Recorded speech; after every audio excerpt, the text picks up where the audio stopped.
घाटवा कोयजन बाजन बाजा बजावाइब हो। छठी माई के घाटवा कोयजन बाजन बाजा बजावाइब हो। गोदिया में होई है बालकवा अर्घ देवे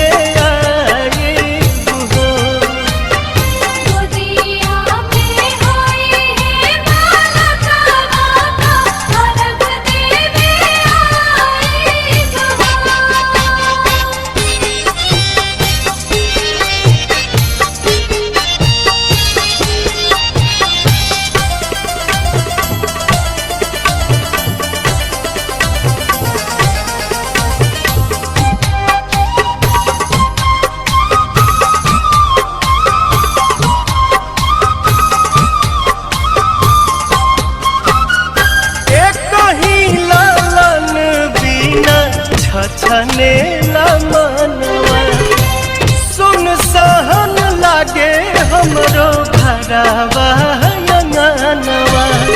पूरी जहिया दिलावा के लला सात जलसा कराइब हो। पूरी जहिया दिलावा के लला सात जलसा कराइब हो। गोदिया में होई है बालकवा कोसी भरावाइब हो।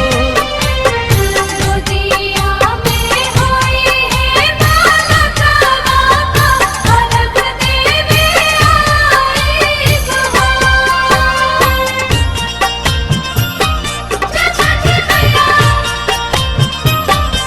छठी मैया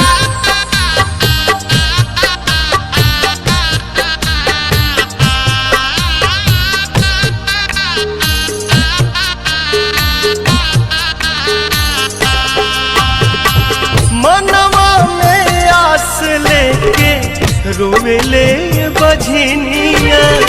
कहिया बसैबू छठी माई हमर दुनिया।